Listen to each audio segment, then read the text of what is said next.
আসসালামু আলাইকুম সবাইকে। তেলাপিয়া মাছের মাথা ভুনা করে দেখাবো, খুব সহজ রেসিপি। নিয়ে নিচ্ছি দুটো মাছের মাথা, দিয়ে দিচ্ছি একটু লেবু, একটু লবণ দিয়ে ভালো করে ধুয়ে নেব। তারপরে ধুয়ে একটু হলুদের গুঁড়া আর লবণ দিয়ে মেখে ভালো করে একটা কড়াইতে তেল বসিয়ে দিয়েছি। গরম হয়ে গিয়েছে। এ পর্যায়ে সমস্ত মাছের মাথাগুলা ভালো করে আস্তে আস্তে ভেজে নেব মিডিয়াম আঁচে।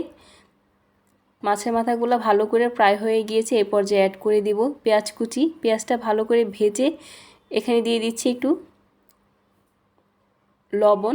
তারপরে ব্রাউন কালার হয়ে গেছে, তারপরে আমি অ্যাড করেছি এখানে টমেটো কুচি। তারপরে টমেটো যখন গলে আসবে তখন আদা রসুন জিরা বাটা 1 চামচ করে এখানে ইউজ করেছি। এ পর্যায়ে ভালো করে কষিয়ে দিয়ে দিব একটু গরম পানি দিয়ে আরও ভালো করে কষিয়ে নিব। আমি এখানে আলাদা করে হলুদের গুঁড়া মরিচের গুঁড়া ব্যবহার করিনি, যেহেতু মাছ ভাজার সময় অনেকটা হলুদের গুঁড়ো এখানে ছিল, বেশি আর দিলে বেশি হয়ে যাবে। এ পর্যায়ে থেকে মশলাগুলোকে আমি একটু কাঁচামরিচ দিয়ে দিচ্ছি। মশলাটা কষা হয়ে গিয়েছে। এ পর্যায়ে অ্যাড করে দিব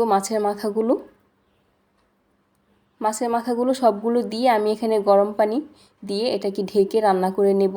আমার রান্নাটা যদি আপনাদের ভালো লাগে কমেন্ট করে জানাবেন, আমার চ্যানেলটা সাবস্ক্রাইব করবেন, আমার জন্য দোয়া করবেন। দেখেন রান্নাটা প্রায় হয়ে আসছে। এটা আমি আর একটু নেড়ে চেড়ে উল্টিয়ে পাল্টিয়ে দিচ্ছি মাছের মাথাগুলো, যাতে ভিতর থেকে ভালো করে কুক হয়ে যায়। হয়ে গেছে আমার মাছের মাথায়। কেমন লেগেছে ভালো লাগলে কমেন্ট করে জানাবেন। আল্লাহ হাফেজ।